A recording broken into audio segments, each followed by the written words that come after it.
Olá, tudo bem? Bem-vindos ao esboço da lição da Escola Sabatina.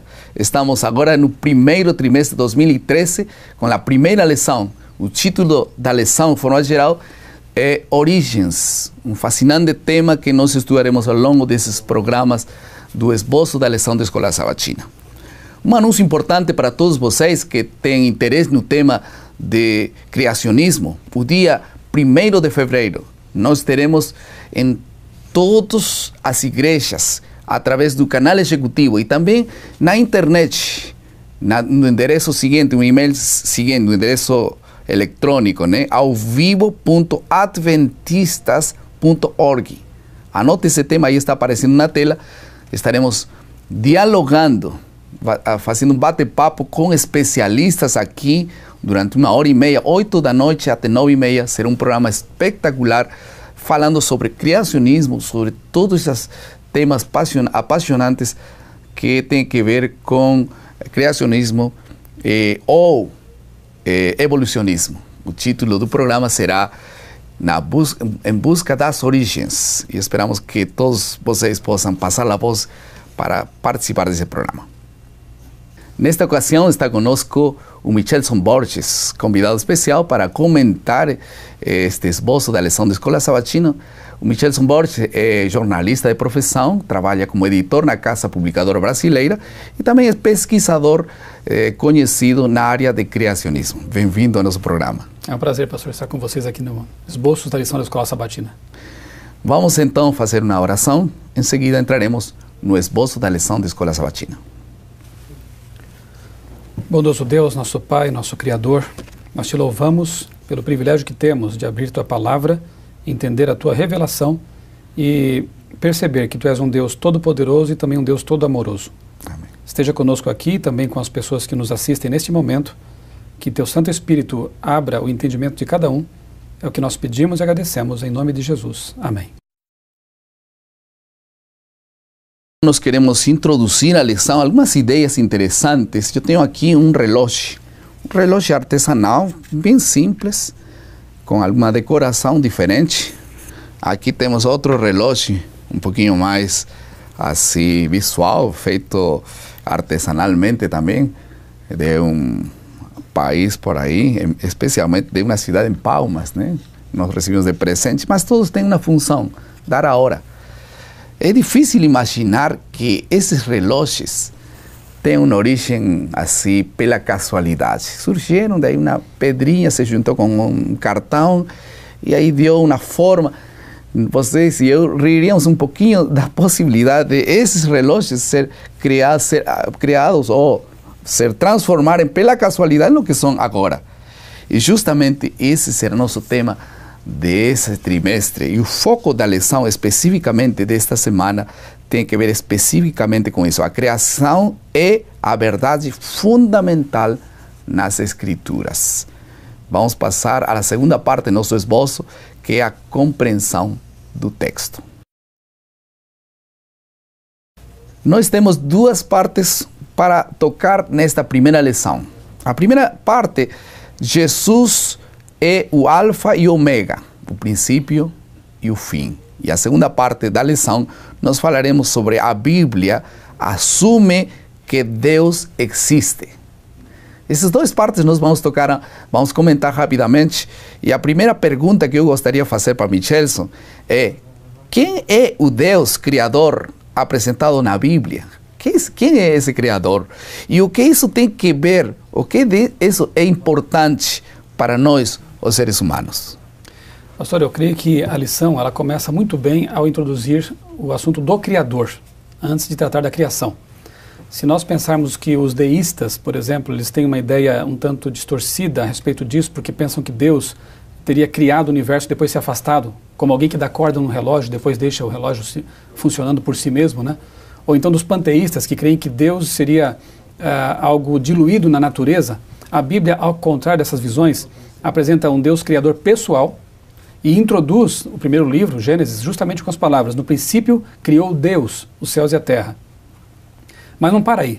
Se você for para o Novo Testamento, em João capítulo 1, os versos 1 a 3, eles apresentam também dão um pouco mais de clareza com respeito a quem é esse Criador. Quando diz ali João, né? no princípio era o Verbo, e o Verbo estava com Deus, e o Verbo era Deus.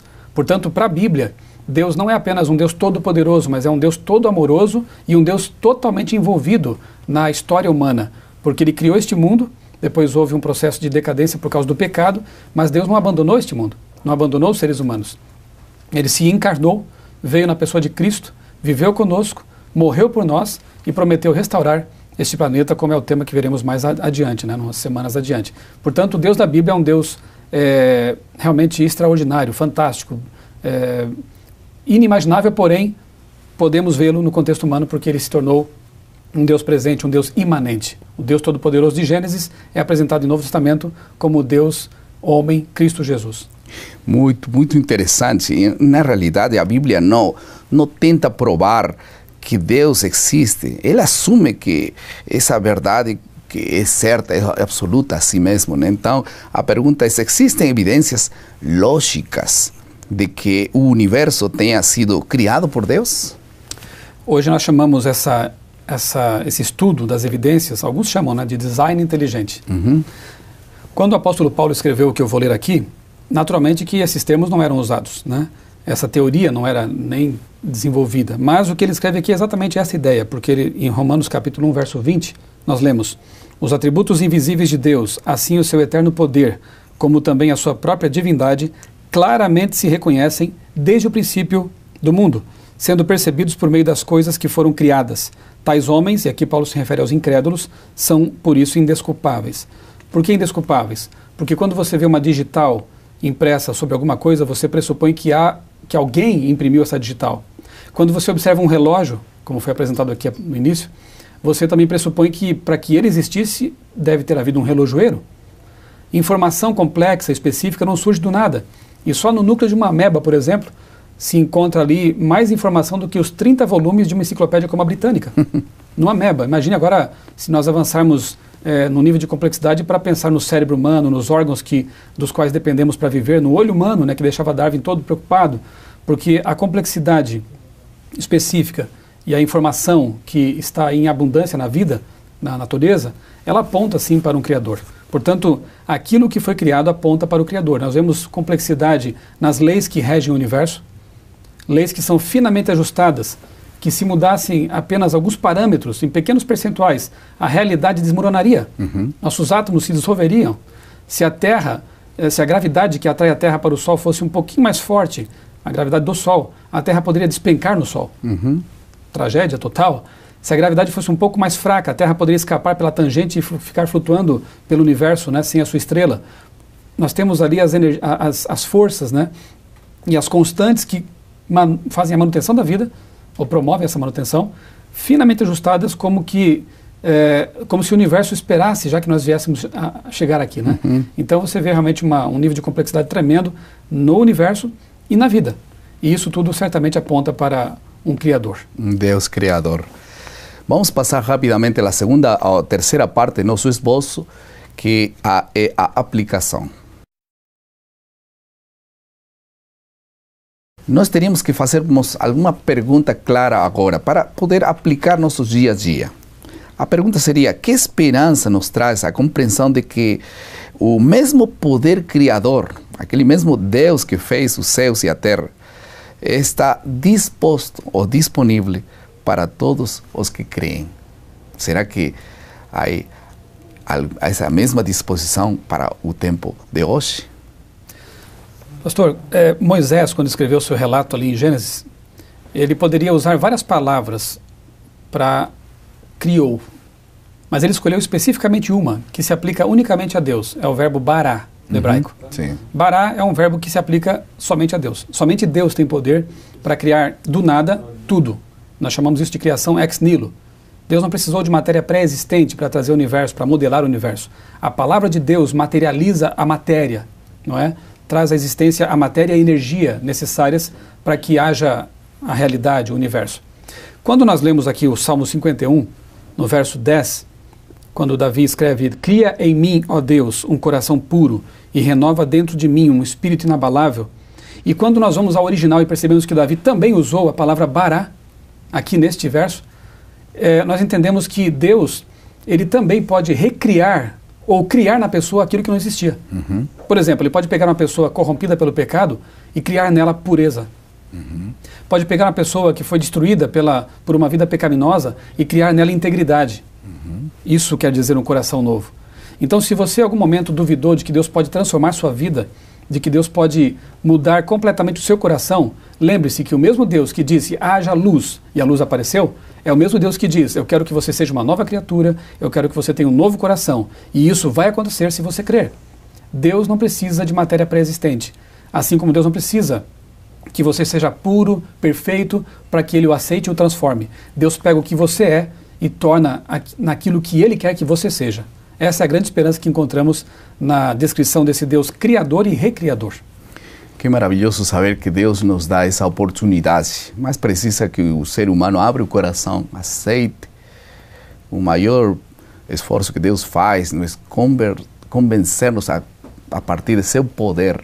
Ele usa argumentos de amor para chamar nossa atenção e finalmente cativar nosso coração. Que nós possamos ser cada dia cautivados, namorados por Deus, transformados por Deus à imagem de nosso Criador. Vamos passar rapidamente em nossa última parte do esboço, que é a criatividade. Estamos na última parte. O que fazer agora? Toda lição tem que levar-nos a uma resposta, a uma decisão. Não pode ficar todo em essa teoria muito interessante. Como a vida moderna pode enfraquecer a influência da criação em nossa consciência. As coisas que acontecem no dia a dia enfraquecem nossa consciência em relação à nossa perspectiva de ser criados por Deus. E então como podemos resistir à influência do mundo, que é um mundo relativista, um mundo que não se importa mais com Deus.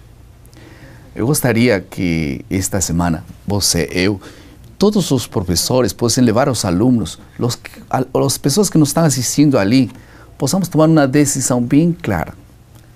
Como David falou no Salmo 51:10, cria em mim, o Deus, um coração novo e recria um espírito reto, puro.